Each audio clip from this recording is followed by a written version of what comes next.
Welcome back, everyone, to Newington, Connecticut, and Callahan's Bowl-O-Rama, and our host, the Callahan family. We're here for stepladder match number 2 of the Cambridge Credit Invitational, and this match is going to be between Paul Smith and Dennis Bissonnette. And Dennis, by virtue of being the number 2 seed, is going to have Paul start on this left lane, and here is Paul's first shot.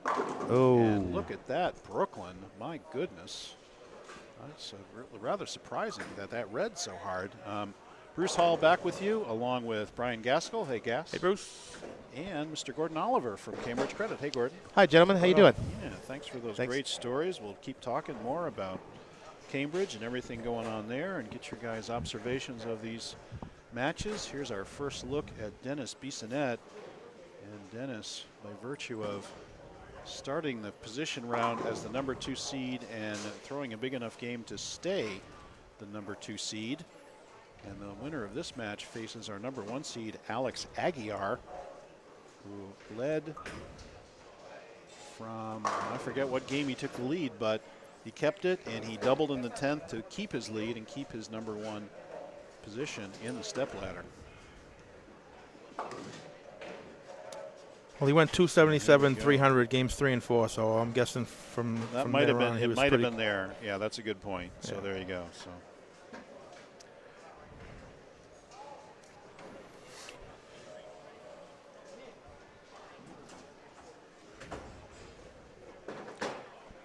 I guess it got pointed out that we had two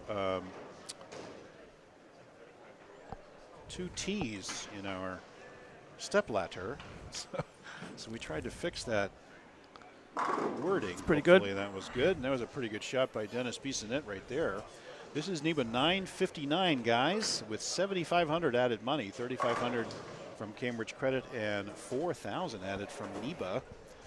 And the pattern is a 40-foot, 24.5 mil, 3.8 to 1 pattern. And the qualifying, where we had 28 spots determined this morning, and the other 14 spots were determined by the top point getters for the year in NEBA, of which Paul Smith was one. And great shot there by Paul, right back in the pocket. He really takes advantage of that, Brooklyn. Let's see what he does now in this left lane. Obviously, it's hooking a little more. Guys, what do you think, Gas? What's his move, and what are the pitfalls?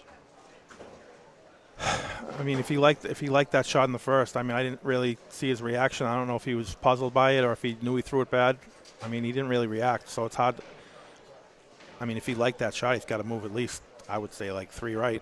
Yeah, big move. At least 3 right. We've had nothing but lefties bowl in this pair, and in fact, Alex declined practicing on the pair. He did not want to corrupt his side of the lane at all, so he wants it as pure as possible. And Paul did make a pretty big move, it looks like, and the ball read in the mid lane anyway, and hooked right through the beak, leaving him a 2-pin, but he's still got a 9-pin lead.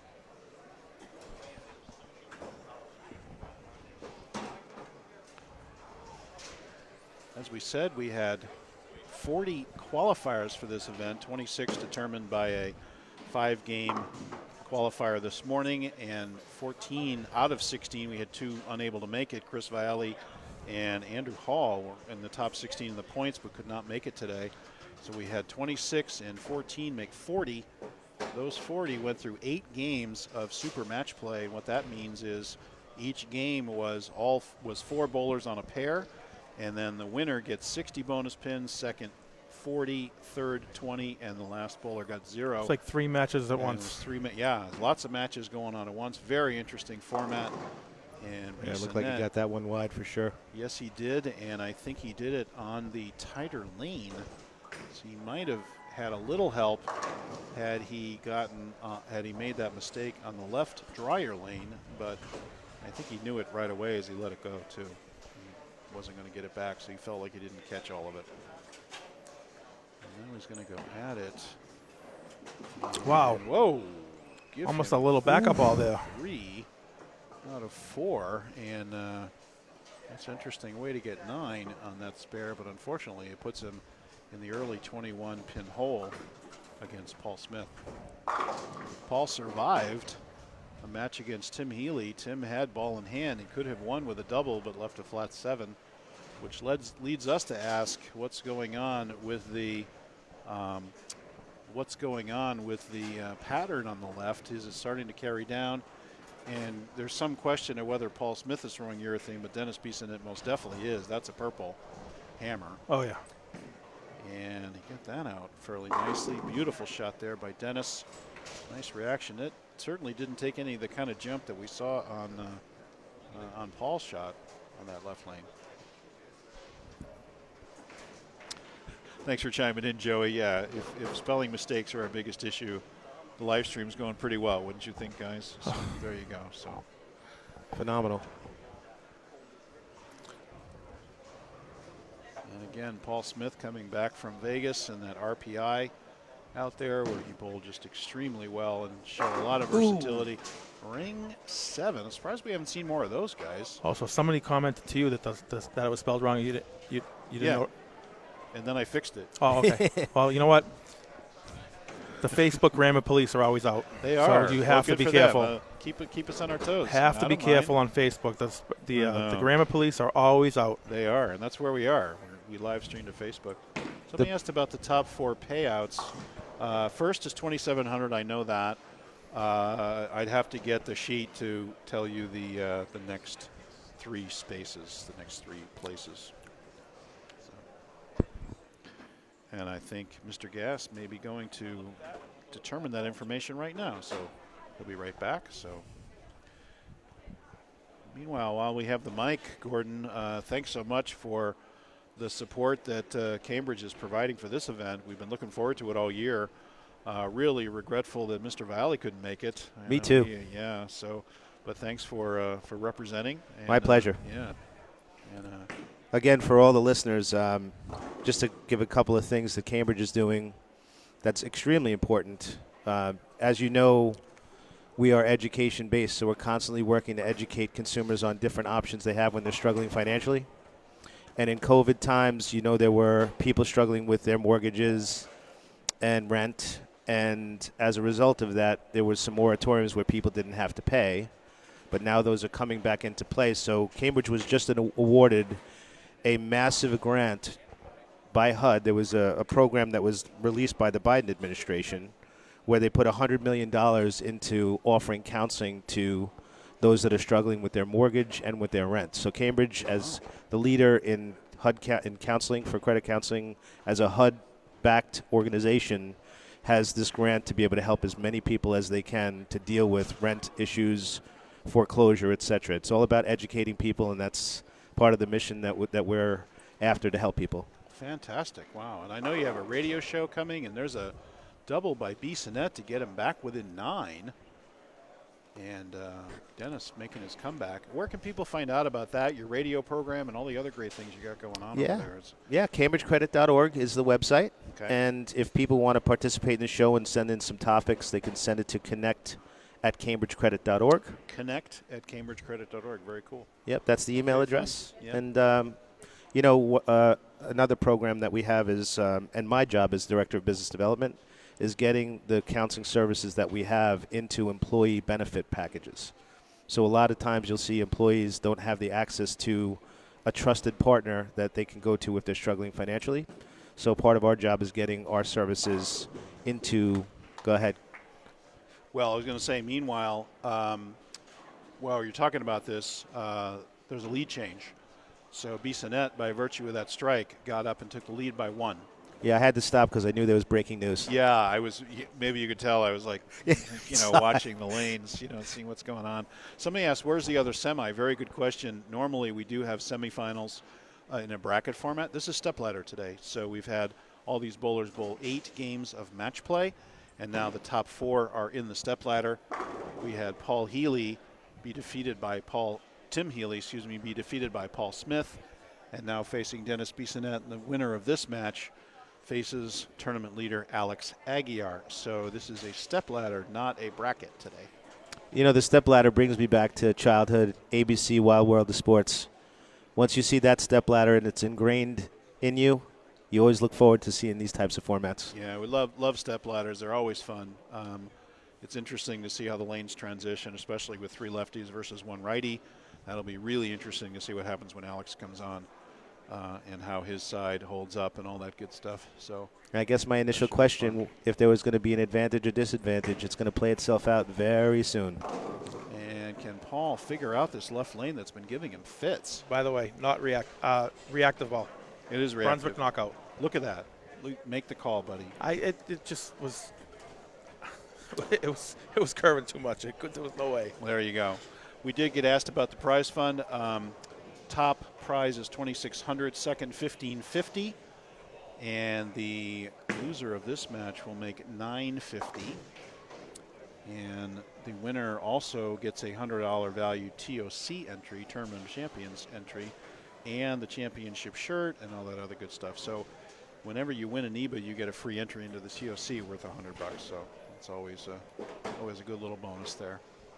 I got to tell you guys, if you see me itching my neck, it's because I'm considering hitting an event, doing a little practicing, trying to come in just for the sake of nostalgia. Come on out. Let's go. Feeling it. And here's Dennis to extend his lead as Paul could not double. Oh, smash Vicious 7. And that's going to put us into a dead nuts tie, guys. You're itching to get back in. I'm itching to get out. Been there, done that. I think the strings did No, gas look at at Malden. No. Kidding. It's just, I don't know. It's been coming, I know. No, I look at. Although it's funny, you tried to get out last year and then you won, and then you try to get out nationals, then you come and you bowl great. So it's like I don't know. I would keep that attitude. It's working for you. It's lowering your expectations, and then you bowl well. So I would stay with that. But it's the travel. It really. I mean, having to drive 45 minutes every week to bowl league for 36 weeks, and then you don't want to travel on the weekends to bowl. It just gets. It's getting old. And you drive for a living, right? And I drive for a living on top of it. Now that might be the problem right there. So, Bruce, do you ever see Debbie Downer on Saturday Night Live? When we're all talking great things, and all of a sudden Debbie's got the story like, hey. wah, wah. It's a small price to pay for somebody who knows how to do math. That's all I can tell you. I have my place here. Yeah, I know where right. I don't overstep my boundaries. I know what what I'm good at. He knows what he's good at. Another ring 7. And so again, this match was tied for that ball. We were tied to the pin, guys. And now Paul Smith has a one pin lead on the bench. Yeah, Bissonnette down by 1. Both guys with spares in the 7th, 127 in the 6th, so both pacing at 2-0. And let's see what Paul can do. Paul's key, it seems to be, is this left lane. He went Brooklyn the first frame and then has not struck since, and therefore has not doubled. So, and a good cover there by Bissonnette. And he's pacing again to 206. Let's see if Smith, again, he's only got one more shot on this left lane, but let's see if he can figure this out. I think if Dennis had anticipated how much trouble Paul was going to have in this left lane, he would have made him finish on it. But right now, Paul will finish on his good lane, which is 32 here at Bowl-O-Rama. So, Gas, is NEBA like Michael Corleone in The Godfather? Like, just when I thought I was out, they pulled me right back in? Pulled me back in. Yank him back in. I mean, I'll be honest with you. If I wasn't doing this, I probably would have already quit. I like coming and doing this, and it's making me bowl more, which is great. We love having you, my friend. Yeah, testament to you, too, Bruce. I love doing it. I'm not, it's more about league than anything. And if I'm not going to bowl a league, how am I going to be ready to bowl a tournament in the week? I mean, it's bad enough trying to bowl 3 games a week and come here and compete. And believe me, that's all I bowl is 3 games a week. And Bruce, you've definitely stepped it up by bringing this together for this live stream. Oh, it's great. So it's excellent, great. Yeah. excellent job. Well, thank you very much. I appreciate that. It started off with humble beginnings with my wired headphone into my, and Paul, does he figure out the left lane? No. And so now he's looking at 217 max. Still has a lead, but he can be shut out now. But right. So if Dennis gets up and throws 3, he will win. That's right. But and Paul Dennis, Smith has the lead through completed frames. And Dennis does not seem to have the problem with this left lane that Paul does. That left lane has stymied Paul this game, unfortunately, and it has, with 5 shots, he had 1 Brooklyn and no other strikes, and that's going to be trouble if Bissonnette can punch here. Bissonnette needs the next 3 to win. Well, thanks, guys. I mean, it was humble beginnings with the live stream. Eric Copping won the first event. In Keene, with We you were live using streamed Apple from earbuds. Keene, and I was using earbuds. I remember I that. held up my phone, and I just started talking.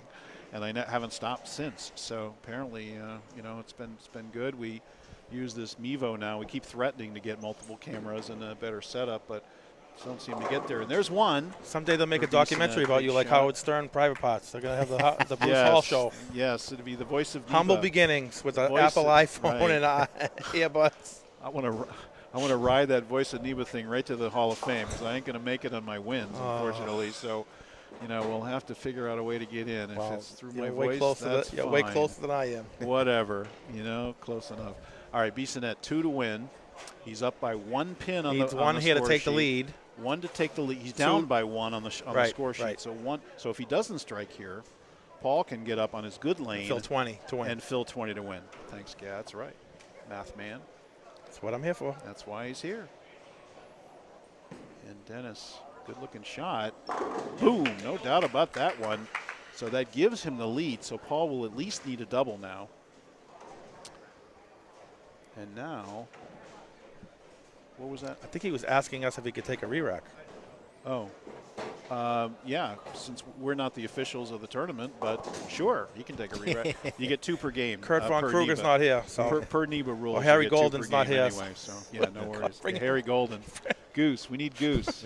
he'd come over, he'd look at the rack, he'd say, "Nah, shoot No, it." that would be Daniel K. Would be our. Is that who it is Goose. now? So yes, Daniel K. is our official tournament. Oh, they're allowed director. 2 re-racks, right? 2 re-racks Yes. without asking. Yes. And speaking of the NEBA staff, I wanted to say thanks to Danny, and Becky is here, Debbie Brogan, and of course Dave Kipperman working the software and working the brackets and all that stuff. And is that going to hang on? Oh. Got that right. And it does not go through the beak now. Okay, 215, so Paul's going to need a double and 9. Yep, there it is. Paul Assuming Smith. we have a spare here, double and 9 to win. Yep. And I wouldn't imagine the spare will present much of a problem, but unfortunately, that's a chance for Paul Smith. And Dennis had a chance to lock it up. Couldn't do it. Let's see what Paul can do. He needs 2 and 9 on his good lane. He has only missed striking once on this lane this game. So let's see what happens.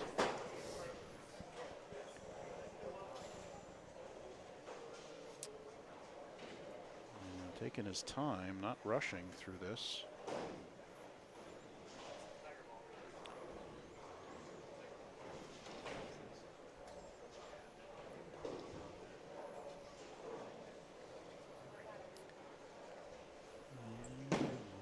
Through it pretty good. Turn up. Get the mixer. Nice shot. Tell you what, you see a lot of mixers carry in this building. Almost better than the light hit. Light hits come up and leave corners here, but those mixers seem to work better. That's one more, and 9. Before we sign off this time, guys, I'll point out our next event is January 29th and 30th at Circle. It's many styles of bowling singles and the first bowlingseriously.com women's event where all women get half off of their first entry, courtesy of bowlingseriously.com. So thank you so much, Joanne Herman and LaRue Marlowe, for sponsoring our event. Here we go. Getting settled, get comfortable. What do we think? good. Got it right. Oh, smash 7. Wow. Nasty, nasty 7-pin, and Dennis Bissonnette survives to move on and bowl Alex Aguiar. And honestly, if Paul wasn't able to figure out that left lane, I'm not sure how we would have done against Alex anyway, but very nice showing for Paul. He'll take away $950 for his third place finish, and here comes Alex. And they'll do some practice, guys, and we'll be right back. Gordon, can you stay with us through the final Absolutely, here? definitely. Fantastic. All right, guys, we're going to sign off. We'll be right back for the title match.